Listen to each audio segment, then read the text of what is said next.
हरे कृष्णा, राधे राधे भक्तों, आप सभी का स्वागत है आपके अपने चैनल पर संदीप भक्ति ज्ञान गंगा में। भक्तों, आज की इस वीडियो में मैं आपको ज्येष्ठ मास में पड़ने वाली पूर्णिमा की पूजा विधि बताने वाली हूँ। क्योंकि इस बार पूर्णिमा 2 दिन की है, तो किस दिन हमें व्रत करना है, किस दिन हमें सत्यनारायण भगवान की कथा करनी है, चंद्र देवता को अर्घ्य देना है, और आज के दिन ऐसे कौन से कार्य हैं जो भूल कर भी हमें नहीं करने चाहिए, तो सारी जानकारी आपको इस वीडियो में मिलने वाली है। तो देखिए भक्तों, पूजा करने के लिए आप एक चौकी लगा लें। आप चाहे तो ये पूजन घर के मंदिर में भी कर सकते हैं, अलग से चौकी लगा करके भी पूजन कर सकते हैं। तो आप चौकी पूर्व दिशा की ओर लगा करके कर सकते हो, उत्तर पूर्व दिशा की ओर भी कर सकते हैं। तो भक्तों, इस तरह से हमें एक थाली लेनी है। आप पीतल, तांबे की, सोने चांदी की थाली भी ले सकते हैं। वैसे तो ये थाली जो भी स्टील की आपको हर जगह उपलब्ध हो जाती है। तो आप थाली में चंदन रोली से स्वास्तिक बना लें अच्छी प्रकार से। तो इस प्रकार से हमें करना है। पूजन के दौरान ओम नमो भगवते वासुदेवाय नमो नमः, राधे राधे, ओम नमो शिवाय मंत्र का जाप आप करते रहें। तो देखिए भक्तों, जो ये पूजन है, जो पूर्णिमा के व्रत रखते हैं जो लोग, उन्हें ये पूजन जरूर से करना चाहिए। हिंदू धर्म में पूर्णिमा तिथि को बेहद ही खास माना जाता है। यह तिथि बहुत पवित्र होती है। इस दिन भगवान विष्णु के साथ साथ माँ लक्ष्मी की पूजा करने का विधान है। इससे विशेष धन की लाभ की प्राप्ति होती है। साल में 12 पूर्णिमा मनाई जाती है। इन सभी पूर्णिमा का अलग अलग महत्व होता है। तो देखिए, हमने शिव जी का, लड्डू गोपाल जी का जल से अभिषेक किया है। उसके बाद गाय के कच्चे दूध से अभिषेक करा रहे हैं। आप चाहे तो पंचामृत से भी स्नान करवा सकते हैं। और पूजन के दौरान ओम नमो भगवते वासुदेवाय नमो नमः जरूर से बोलें। तो श्री यंत्र यदि आपके पास हो तो आप जरूर से स्नान कराएं। भक्तों, पूर्णिमा जो तिथि होती है, यानी कि हमारी समस्त मनोकामनाओं को पूरा करने वाली तिथि होती है। इस दिन जगत के पालनहार भगवान विष्णु और धन की देवी माता महालक्ष्मी का पूजन किया जाता है। और आज के दिन शिवलिंग की पूजा, चंद्र देवता की पूजा बहुत ही अच्छा होता है करना। अगर आपके घर में लक्ष्मी, गणेश जी, शिवलिंग, यंत्र, लड्डू गोपाल हैं, तो आप इस तरह से स्नान कराएं। जो ये जल है, ये आप किसी गमले आदि में भी डाल सकते हैं। उसके बाद में इत्र की सेवा आप जरूर से करें। भक्तों, ऐसी मान्यता है, पूर्णिमा तिथि में माता महालक्ष्मी धरती पर भ्रमण करती हैं, और जिस घर में भी लक्ष्मी नारायण का पूजन होता है, वहां पर सदैव के लिए ठहर जाती हैं, और उस घर में माता लक्ष्मी का स्थायी वास होता है। भक्तों, पूर्णिमा तिथि में सुबह में जल्दी उठें। पानी में थोड़ा सा गंगा जल मिला करके आपको स्नान करना है। गंगा स्नान के लिए जा सकते हैं, तो बहुत ही अच्छी बात है। देखिए, पूर्णिमा तिथि है। पूर्णिमा के दिन सफेद वस्त्र हम लड्डू गोपाल को पहना रहे हैं, और हो सके तो आप भी सफेद वस्त्र पहन सकते हैं। सुहागन है तो मैचिंग में पहन सकते हैं। तो देखिए, हमने यहाँ पर मोतियों की माला पहनाई है। तो देखिए, माता महालक्ष्मी वहां पर निवास करती हैं। जिस घर में, घर की साफ सफाई बहुत अच्छे से करनी होती है, क्योंकि माता महालक्ष्मी जी को घर जो है साफ सुथरे घर में ही वास करती हैं। तो यह पूजा आप सुबह में, शाम में जरूर करें। पूर्णिमा तिथि है तो दोनों समय आप इस पूजन को कर सकते हैं। तो देखिए, ज्येष्ठ पूर्णिमा की जो तिथि है, शुभ मुहूर्त है, वो मैं आपको डिस्क्रिप्शन में दे दूंगी। आप वहां जाकर के देख सकते हैं कि पूर्णिमा जो स्नान दान का कार्य है वो दूसरी पूर्णिमा को करना है, यानी 22 तारीख को करना है, और जो स्नान और पूजा करनी है वो 21 तारीख को करनी है। तो बाकी जो डिटेल है, शुभ मुहूर्त है, वो सब मैं आपको डिस्क्रिप्शन में दे दूंगी। कहते हैं पूर्णिमा के बाद से ही दूसरे माह का प्रारंभ यानी शुरुआत हो जाता है। वहीं ज्येष्ठ मास में आने वाली पूर्णिमा को ज्येष्ठ पूर्णिमा के नाम से भी जाना जाता है। तो देखिए, हमने अक्षत पुष्प लेकर के सभी देवी देवताओं का आवाहन किया है। अक्षत पुष्प छोड़ करके क्षमा प्रार्थना मांग लेंगे कि आप हमारी चौकी पर आए और पूजा स्वीकार करें। उसके बाद में हम शुद्धोदक स्नान यानी संकेतिक यानी जल का छींटा लगा देंगे। भक्तों, आप पूर्णिमा का व्रत करते हो या ना करते हो, लेकिन आपको अपने घर में आज के दिन पूजा जरूर से करनी चाहिए। भक्तों, पूजा तो हम रोज ही करते हैं, लेकिन जो भी शुभ तिथि होती है, त्योहार होते हैं, इनमें पूजा करने का अधिक महत्व होता है।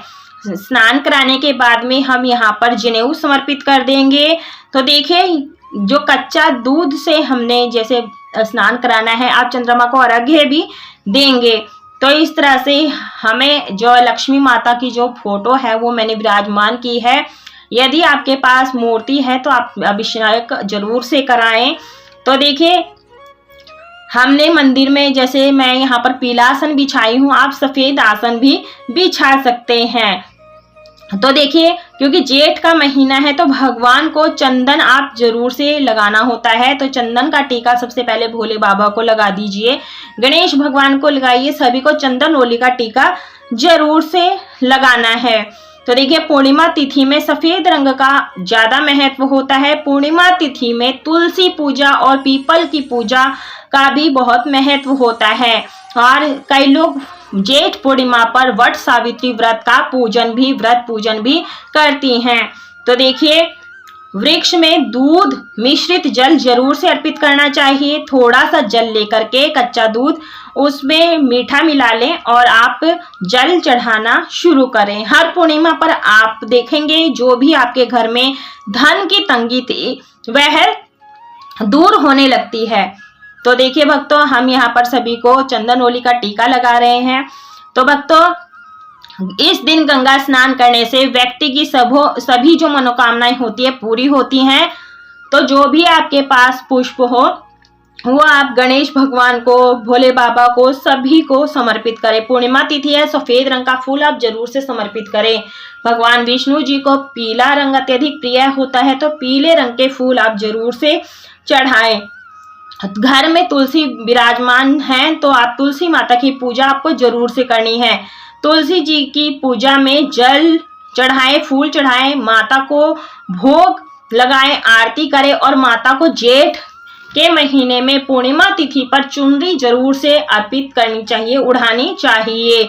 इससे माता लक्ष्मी जी और भगवान सत्यनारायण भगवान भी बेहद प्रसन्न होते हैं। तो देखिए, हमने यहाँ पर सभी को धूप दीप दिखा दी है। तो देखिए भक्तों, जो पूर्णिमा के दिन होता है ना, चंद्रमा से जुड़ी चीजों का दान करने से कई तरह के लाभ प्राप्त होते हैं।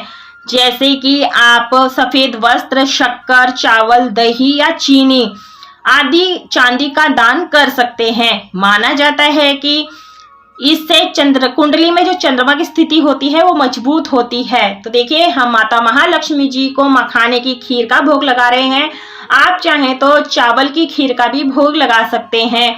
और अलग से हमने यहाँ पर भोग प्रसाद अर्पित किया है, गणेश भगवान को, शिवलिंग को, भोले बाबा को अर्पित किया है। और जो भी आपके पास मिठाई हो आप जरूर से अर्पित करें। भगवान विष्णु जी के भोग में तुलसी पत्र जरूर से डालें, तभी वो भोग स्वीकार करते हैं।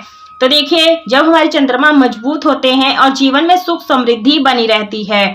वहीं ज्येष्ठ मास की पूर्णिमा के दिन कुछ खास वृक्षों की पूजा करनी चाहिए, जैसे पीपल वृक्ष की पूजा करनी चाहिए, तुलसी माता की, वट वृक्ष की, जो भी पूजनीय पौधे होते हैं। भोग प्रसाद अर्पित करने के बाद में हमें यहीं पर बैठ करके सत्यनारायण भगवान की व्रत कथा या कहानी पढ़नी होती है। पूर्णमासी का भी व्रत कथा कहानी आप पढ़ सकते हैं। तो देखिए, हमें जो पूजा है, संध्या के समय कच्चा दूध मिला करके जल में आपको चंद्रमा को अर्घ्य देना है। चंद्रमा देवता की पूरे विधि विधान से पूजन करना है। इसकी पूजा विधि भी मेरे चैनल पर आ चुकी है, उसका लिंक मैं आपको डिस्क्रिप्शन में दे दूंगी, आप वहां जा करके भी देख सकते हैं।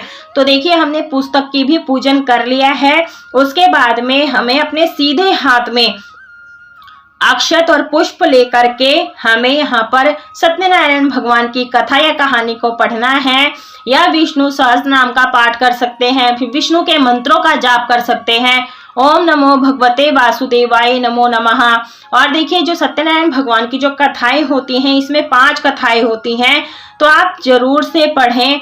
आप पूर्णमासी का व्रत करते हैं, पूर्णिमा का व्रत कथा कहानी को भी आप जरूर से पढ़ें। और देखिए चंद्रमा की रोशनी में कुछ देर परिवार सहित जरूर से बैठें। इस बात का आप जरूर से ध्यान रखें। और उसके बाद में अक्षत पुष्प भगवान के चरणों में छोड़ देंगे, क्षमा प्रार्थना जरूर से मांग लेंगे। तो देखिए भक्तों, पूजा में खंडित चावल का प्रयोग नहीं करना है, इस बात का जरूर ध्यान रखें। पूर्णिमा का दिन है तो आप छोटी सी अग्यारी कर सकते हैं, यानी छोटा सा हवन कर ले, गाय के उपले को सुलगा ले और इस प्रकार से स्नान कराएं, चंदन रोली से टीका करें। तो देखिए पूर्णिमा तिथि में तो एक तो काले रंग के वस्त्र आपको भूलकर भी नहीं पहनना है और जितनी भी नेगेटिविटी है वो सब भी आपके आसपास घूमने लगेगी। तो दूसरा, संध्या के समय घर में अंधकार नहीं रखना है, ठीक है। तो देखिए हाँ, संध्या होने से समय आप घर की सभी लाइटों को जला दें, धूप बत्ती आरती संध्या काल में जरूर से करें। तो इससे घर में पॉजिटिविटी आती है, नेगेटिविटी दूर होती है। तो देखिए हमने यहाँ पर कपूर जला लिया है और घी की 5 आहुतियां दी हैं। जो भोग प्रसाद आपने लिया है उसमें काले तिल, जौ और गुड़, घी जो भी हवन की सामग्री है आप उसमें डालते समय पहले गणेश जी के नाम की, फिर नवग्रह के नाम की, फिर माता लक्ष्मी, नारायण की और लड्डू गोपाल के नाम की आप जरूर से आहुतियां दें। आप 21, 51, 11 जितने चाहे आप उतनी आहुतियां दे सकते हैं। घी की आहुतियां आप जरूर से दें। जो भी आपने भोग अर्पित किया है वो अग्यारी में जरूर से दें। इससे जो भोग प्रसाद होता है सूक्ष्म रूप से वो भगवान के सभी देवी देवताओं के पास चला जाता है। उसके बाद में हमें करनी है अंत में कपूर से आरती। तो आप आरती जरूर से करें भक्तों। जो पीपल के पेड़ की पूजा करने से व्यक्ति को कई तरह के लाभ प्राप्त होते हैं। इस दिन सुबह स्नान करने के बाद में पीपल को जल अर्पित करना चाहिए। ऐसा करने से जीवन में सुख समृद्धि बनी रहती है। तो आप जरूर से करें। यदि रविवार पड़ जाता है तो पीपल के वृक्ष में जल नहीं अर्पित करना है, इस बात का आप ध्यान रखिएगा। तो देखिए हमारा ये हवन हो गया है इस प्रकार से। तो आप इसके अलावा तुलसी की सूखी लकड़ी से भी आप हवन कर सकते हैं। तो देखिए हमने यहाँ आहुतियां दे दी हैं, आरती कर ली है। उसके बाद में आरती को शीतल कर देंगे, आचमन कर लेंगे इस प्रकार से। तो भक्तों जो ये जैसा कि अग्यारी हो गई है इसको आप पूरे घर में घुमा दीजिएगा ताकि जो घर में नेगेटिविटी है वो खत्म हो जाए। तो इस तरह से हमें अपनी पूजा संपूर्ण कर लेनी है। पूजा संपूर्ण हो जाने के बाद में थोड़ी सी दक्षिणा आप जरूर से निकालें और ऐसा करने से पूजा में रही जो भी कमी रहती है वो दक्षिणा से परिपूर्ण हो जाती है। तो आप अपने सामर्थ्य के अनुसार से दान दक्षिणा जरूर से निकालें। तो देखिए भक्तों, ज्येष्ठ मास की पूर्णिमा के दिन तुलसी के पौधे की पूजा बेहद शुभ रहता है करना। तो इस दिन तुलसी की विधि पूर्वक पूजा करने से धन से जुड़ी दिक्कतें दूर होती हैं। वैसे तो तुलसी पूजन हमें डेली बेस में करना चाहिए और इससे संध्या समय और सुबह के समय तुलसी में जल सुबह में अर्पित करें, शाम के समय सिर्फ धूप आरती जरूर से करें। आई होप आपको यह है पूर्णिमा की सरल पूजा विधि पसंद आई होगी। यदि पसंद आई है तो वीडियो को लाइक, शेयर, सब्सक्राइब जरूर से कीजिएगा और वीडियो चैनल पर पहली बार है चैनल को सब्सक्राइब जरूर से कर लीजिएगा। कमेंट बॉक्स में राधे राधे अवश्य लिखिएगा।